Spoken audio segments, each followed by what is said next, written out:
ਇਹਨਾਂ ਸਲੋਕਾਂ ਦੇ ਵਿੱਚ ਸਿੱਖੀ ਦਾ ਸਾਰ ਸਿਧਾਂਤ ਹੈ,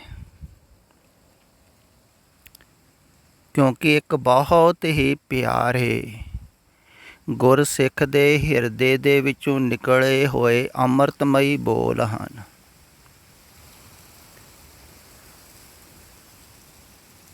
ਤੇ ਜਿਹੜਾ ਇਹਨਾਂ ਦੇ ਭਾਵ ਨੂੰ ਸਮਝ ਗਿਆ ਨਾ,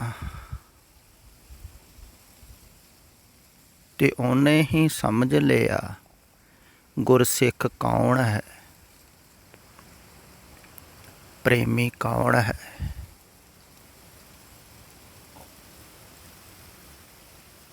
ਇਹ ਕਨੇਹੀ ਆਸ ਕੀ ਦੂਜੇ ਲੱਗੇ ਜਾਏ,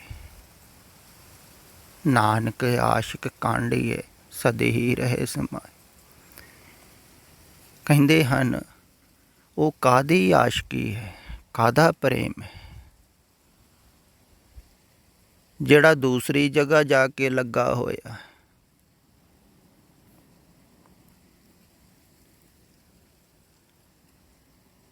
ਚਿੱਤ ਦੂਸਰੀ ਜਗ੍ਹਾ ਲੱਗਾ ਹੋਇਆ ਹੈ ਤੇ ਪ੍ਰੇਮ ਨਾ ਹੋਇਆ।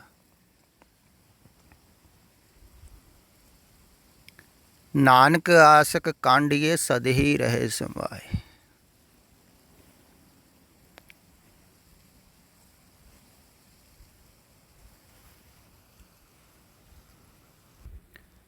ਕਹਿੰਦੇ ਹਨ ਵੀ ਐਸੇ ਆਸ਼ਿਕ ਵਿਰਲੇ ਹਨ ਜੋ ਸਦਹੀ ਰਹੇ ਸਮਾਏ।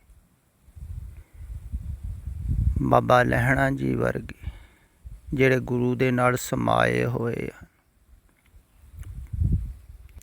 ਤੇ ਜਿਹੜਾ ਸਮਾਇਆ ਹੈ ਉਹ ਸਮਾ ਹੀ ਜਾਂਦਾ ਹੈ ਨਾ। ਤੇ ਜਿਨ੍ਹਾਂ ਦਾ ਚਿੱਤ ਸੰਸਾਰ ਵੱਲ ਹੈ ਤੋ ਸੰਸਾਰ ਵਿੱਚ ਸਮਾਏ ਹੋਏ ਹਨ, ਲੱਗਾ ਹੋਇਆ ਹੈ। ਤੇ ਜਿਹੜੇ ਮਨ ਦੀ ਮੰਨ ਰਹੇ ਹਨ, ਉਹਨਾਂ ਦਾ ਚਿੱਤ ਸੰਸਾਰ ਵਿੱਚ ਸਮਾਇਆ ਹੀ ਹੋਵੇਗਾ, ਕਿਉਂਕਿ ਮਨ ਸੰਸਾਰ ਵੱਲ ਹੀ ਜਾਂਦਾ ਹੈ। ਇਸੇ ਕਾਰਨ ਕਿਹਾ ਹੈ ਨਾ, ਮਨ ਕੀ ਮਤ ਤਿਆਗੋ ਇਹਾ ਬਾਤ ਕਠਨ। ਕਠਨ ਤੇ ਹੈ, ਪਰ ਤਿਆਗੀ ਜਾਊਗੀ ਤਾਂ ਹੀ ਗੁਰੂ ਵੱਲ ਕੋਈ ਜਾਵੇਗਾ ਨਾ। ਤੋ ਮਨ ਦੀ ਮਤ ਹੀ ਸਮਰਪਿਤ ਕਰਨੀ, ਤਾਂ ਹੀ ਗੁਰਮਤ ਮਿਲਦੀ। ਜਿਵੇਂ ਬਾਬੇ ਲਹਿਣੇ ਨੂੰ ਮਿਲ ਗਈ ਗੁਰੂ ਦੀ ਮੱਤ।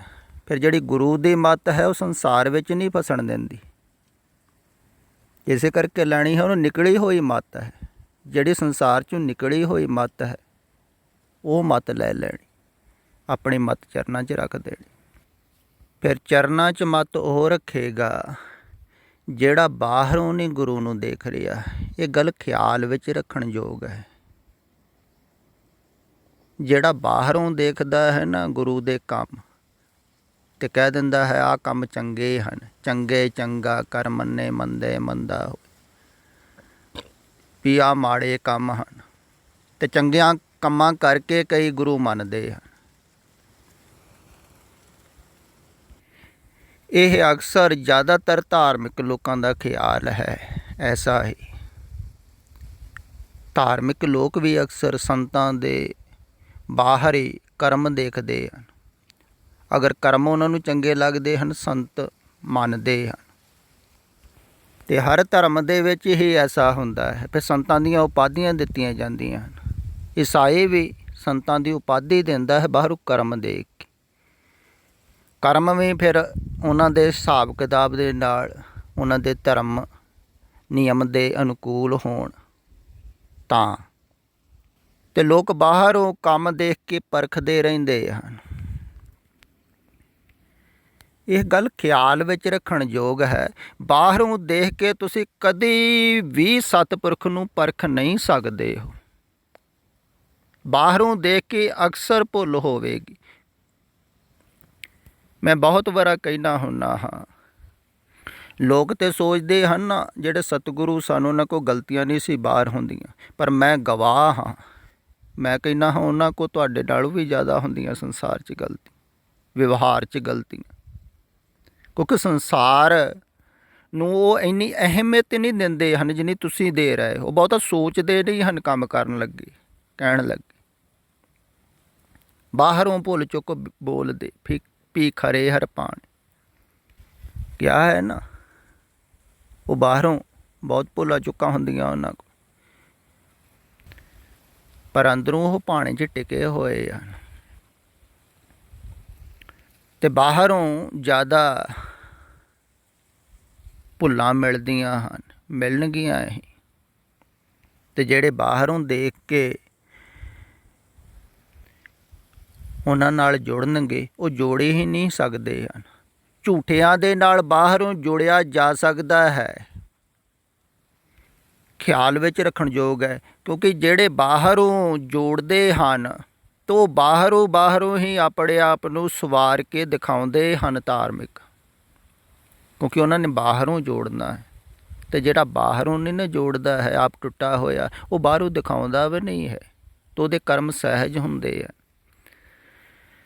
ਅਤੇ ਕਰਮਾਂ ਨੂੰ ਦੇਖ ਕੇ ਅਗਰ ਕੋਈ ਸੋਚਣ ਲੱਗ ਪਏ ਉਹਨਾਂ ਬਾਰੇ, ਤਾਂ ਉਹਨਾਂ ਦੇ ਵਿੱਚ ਜ਼ਿਆਦਾ ਭੁੱਲਾਂ ਦਿਖਣਗੀਆਂ। ਜਿਵੇਂ ਹੁਣ ਬਾਬਾ ਨਾਨਕ ਜੀ ਤੁਰੇ ਜਾਂਦਿਆਂ ਨੇ ਕਮੰਡਲ ਚਿੱਕੜ ਦੇ ਵਿੱਚ ਸੁੱਟ ਦਿੱਤਾ, ਸਾਹਮਣੇ ਸਾਰਿਆਂ ਦੇ, ਜਾਣ ਬੁੱਝ ਕੇ ਸੁੱਟਿਆ। ਫਿਰ ਕਹਿ ਰਹੇ ਹਨ ਕੱਢ ਕੇ ਲਿਆਓ। ਹੁਣ ਤਰਕ ਕਰਨ ਵਾਲੇ ਤਾਂ ਕਹਿਣਗੇ ਵੀ ਬੇਸਮਝੀ ਦਾ ਕੰਮ ਹੈ, ਵੀ ਚੰਗੇ ਭਲੇ ਤੁਰੇ ਜਾਂਦੇ, ਤੁਰੇ ਜਾਓ। ਸਾਰਿਆਂ ਨੇ ਤਰਕ ਕੀਤਾ ਹੈ, ਪਰ ਬਾਬੇ ਲਹਿਣੇ ਦੇ ਅੰਦਰ ਕੋਈ ਤਰਕ ਨਹੀਂ, ਸੰਦੇਹ ਪੈਦਾ ਨਹੀਂ ਹੋਇਆ, ਖਿਆਲ ਨਹੀਂ ਆਇਆ ਵੀ ਇਹਨਾਂ ਨੇ ਜਾਣ ਬੁੱਝ ਕੇ ਛੁੱਟਿਆ। ਜਾਂ ਬੁਢਾਪੇ ਦੇ ਵਿੱਚ ਬੁੱਧੀ ਕਮਜ਼ੋਰ ਹੋ ਗਈ, ਅਕਸਰ ਨੌਜਵਾਨ ਸੋਚਦੇ। ਪਰ ਜਿੱਥੇ ਸੰਦੇਹ ਪੈਦਾ ਹੋਇਆ, ਗਲਤ ਕੰਮ ਨੂੰ ਵੇਖ ਕੇ ਵੀ ਸੰਦੇਹ ਨਹੀਂ ਪੈਦਾ ਹੋਇਆ, ਦੇਖੋ ਬਾਬੇ ਲੈਣੇ ਨੂੰ, ਉਹੋ ਹੀ ਸੱਚਾ ਆਸ਼ਿਕ ਹੈ ਨਾ। ਫਿਰ ਦੂਸਰੀ ਗੱਲ ਇੱਕ ਹੋਰ ਵੀ ਹੈ ਖਿਆਲ ਵਿੱਚ ਰੱਖਣ ਯੋਗ, ਵੀ ਅਗਰ ਮਨ ਗਲਤੀਆਂ ਦੇਖਦਾ ਹੈ, ਊਣਤਾਈਆਂ ਦੇਖਦਾ ਹੈ, ਉਹਦਾ ਕਰਕੇ ਜ਼ਿਆਦਾ ਚੱਲੇਗਾ ਮਨ, ਚੱਲਦਾ ਹੈ ਮਨ।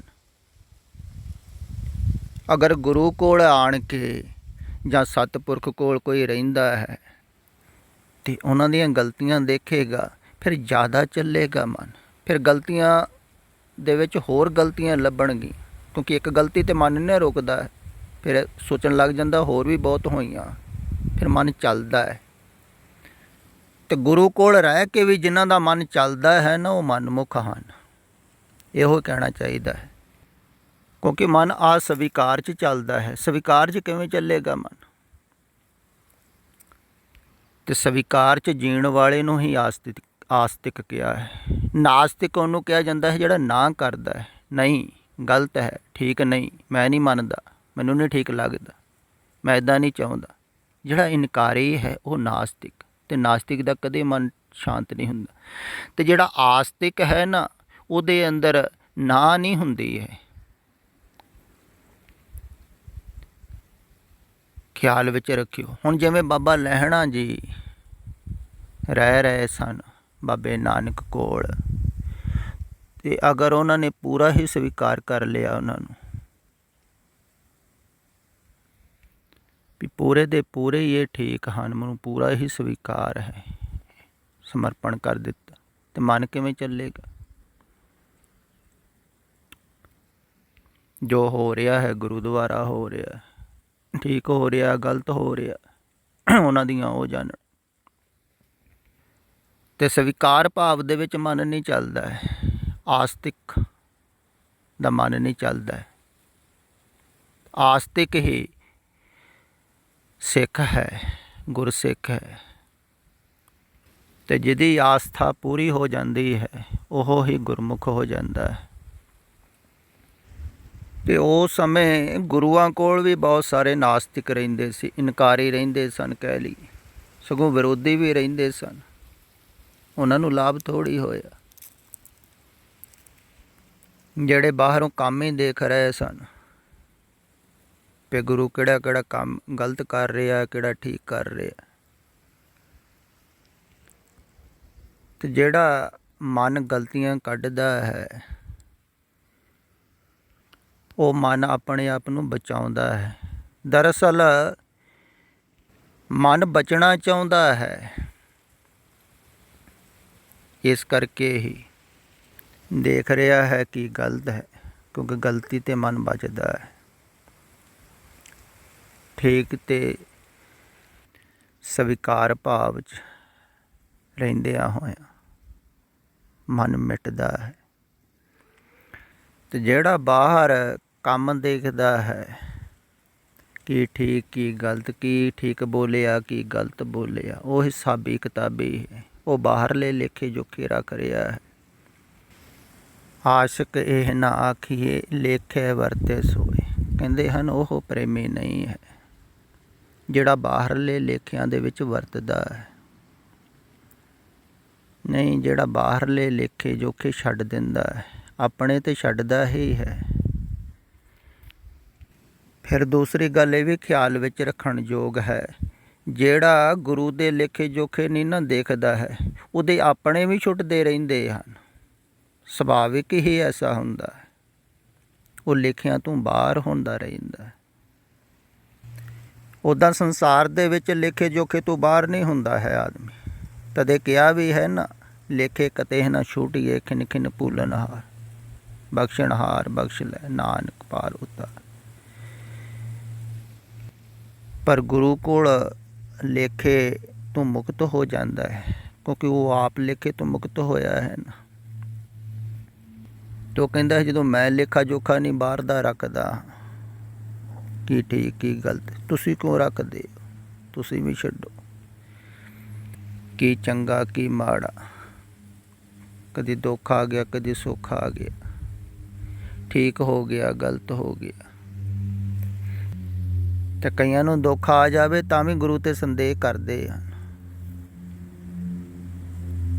ਵੀ ਗੁਰੂ ਦੀ ਕਿਰਪਾ ਨਹੀਂ ਹੋ ਰਹੀ, ਸਾਡੇ 'ਤੇ ਦੁੱਖ ਆ ਰਿਹਾ ਹੈ। ਬਹੁਤੇ ਇਸੇ ਕਾਰਨ ਹੀ ਗੁਰੂ ਨੂੰ ਮੰਨਦੇ ਹਾਂ ਵੀ ਕੋਈ ਦੁੱਖ ਨਾ ਆਵੇ, ਤਕਲੀਫ ਨਾ ਆਵੇ। ਅਤੇ ਉਹ ਤਾਂ ਸੌਦਾਬਾਜ਼ੀ ਹੋ ਗਈ ਨਾ, ਵੀ ਜਿੰਨਾ ਚਿਰ ਦੁੱਖ ਤਕਲੀਫਾਂ ਨਾ ਆਉਣਗੇ ਉਹਨਾਂ ਚਿਰ ਠੀਕ ਹੈ। ਅਤੇ ਦੁੱਖ ਤਕਲੀਫਾਂ ਜ਼ਿਆਦਾ ਆ ਗਈ। ਪਰ ਜਿਹੜੇ ਸੱਚੇ ਆਸ਼ਿਕ ਸਨ, ਜਿਵੇਂ ਭਾਈ ਮੰਝ ਜੀ ਸੀ, ਕਿੰਨੀਆਂ ਦੁੱਖ ਤਕਲੀਫਾਂ ਆਈਆਂ, ਪਰ ਉਹ ਵਾਸਤਵਿਕ ਦੇ ਵਿੱਚ ਝੁਕੇ ਹੋਣਗੇ। ਉਹਨਾਂ ਨੇ ਸਲਾਮ ਉੱਦਾਂ ਨਹੀਂ ਕੀਤੀ ਹੋਵੇਗੀ, ਉੱਦਾਂ ਨਹੀਂ ਝੁਕੇ ਹੋਣਗੇ। ਪ੍ਰਿਥੀ ਚੰਦ ਝੁਕਦਾ ਹੋਵੇਗਾ ਗੁਰੂ ਰਾਮਦਾਸ ਜੀ ਦੇ ਅੱਗੋਂ, ਸਲਾਮ ਜਵਾਬ ਦੋਵੇਂ ਕਰੇ ਮੁੰਡੋਂ ਕੁੱਥਾ ਜਾਏ, ਨਾਨਕ ਦੋਵੇਂ ਕੂੜੀਆਂ ਥਾਏ ਨਾ ਕਾਈ ਪਾਏ। ਉਹ ਵੀ ਝੁਕਦਾ ਹੋਵੇਗਾ, ਗੁਰੂ ਹਨ, ਦਿਖਾਉਣਾ ਤਾਂ ਹੈ ਹੀ, ਪਰ ਅੰਦਰ ਜਵਾਬ ਵੀ, ਇਨਕਾਰ ਵੀ।